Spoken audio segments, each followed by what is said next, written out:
ಅಸ್ಸಲಾಮು ಅಲೈಕುಮ್ ವರಹಮತುಲ್ಲಾಹಿ ಬರ್ಕಾತು. ನಾನು doctor Mir M H ಅಂತ. ನಾನು ಒಂದು general practitioner, diabetologist, infectious diseases specialist ಮತ್ತು ಜನರಲ್ ಫಿಸಿಷಿಯನ್, ಮೆಡಿಕೇರ್ ಕ್ಲಿನಿಕ್, ಸಾಯಿಲ್ 1920 HSR ಲೇಔಟ್, ಬೆಂಗಳೂರಿನಿಂದ. ನಾನು ಇವತ್ತು ತುಂಬ ಒಂದು ಸಂತೋಷ ತರುವ ಸುದ್ದಿಯನ್ನು ನಿಮಗೆ ತರ್ತಾ ಇದ್ದೀನಿ. ಇದು ಸಂತೋಷದ ಸುದ್ದಿ ಎಲ್ಲಿಂದ ಬರುತ್ತೆ ಅಂದರೆ, ಇದು ಚಾಪ್ಟರ್ ಸಹೀಹ್ ಬುಖಾರಿನ ಚಾಪ್ಟರ್ 47ನಲ್ಲಿ ಹದೀಸ್ 1760 ಹೇಳಿಕೆ. ಇದು ಹೇಳಿರೋದು ಅಬು ಹುರೈರಾ ರಜಿಯಲ್ಲಾ ಅನ್ಹು ಅನ್ನೋರು. ಅಲ್ಲ, ಪ್ರಾಫೆಟ್ ಮೊಹಮ್ಮದ್ ಸಲ್ಲಲ್ಲಾಹು ಹೇಳಿದ್ದಾರೆ.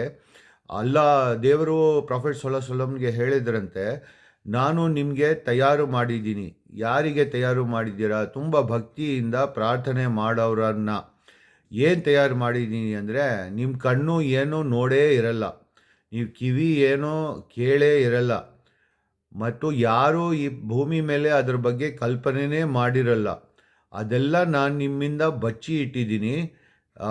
ಬೇರೆನೂ ತುಂಬ ವಸ್ತುಗಳು ಇವೆ, ನೀವೆಲ್ಲ ಈ ಭೂಮಿ ಮೇಲೆ ನೋಡೋದು ಏನೂ ಇಲ್ಲ ಅಂತ.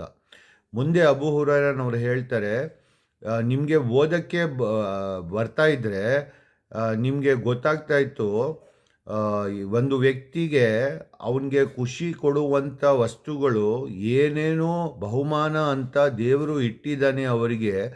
ಅದು ಯಾರಿಗೂ ಗೊತ್ತಾಗಲ್ಲ. ಯಾರಿಗೆ ಅಂದರೆ ಒಳ್ಳೆ ಕೆಲಸ ಮಾಡಿದವರಿಗೆ. ಅದರಿಂದ ದಯವಿಟ್ಟು ನೀವು ಮಾಡೋ ಕೆಲಸಗಳನ್ನು ಚೆನ್ನಾಗಿ ಯೋಚಿಸ್ಬಿಟ್ಟು ಮಾಡಿ.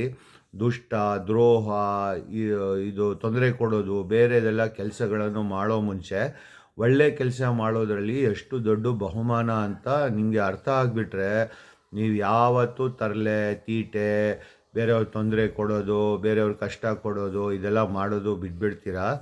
ದಯವಿಟ್ಟು ಇದನ್ನು ಗಂಭೀರವಾಗಿ ಯೋಚಿಸಿ ಮತ್ತು ನಿಮ್ಮ ಸ್ನೇಹಿತರೆ ಮತ್ತು ಸಂಬಂಧಿಗಳ ಜೊತೆ ಶೇರ್ ಮಾಡ್ಕೊಳ್ಳಿ. ಮತ್ತು ತನ್ನನ್ನು ಮತ್ತು ನಿಮ್ಮ ಪರಿಚಯದವರಿದ್ರನ್ನ ಕಾಮಿಡಿಯನ್ಸ್, ಜೋಕರ್, ಹ್ಯೂಮರ್ ಆರ್ಟಿಸ್ಟ್ ಆಗೋದ್ರಿಂದ ಕಾಪಾಡ್ಕೊಳ್ಳಿ. ಧನ್ಯವಾದಗಳು. ಜಜಾಕಲ್ಲಾಹು ಖೈರ್.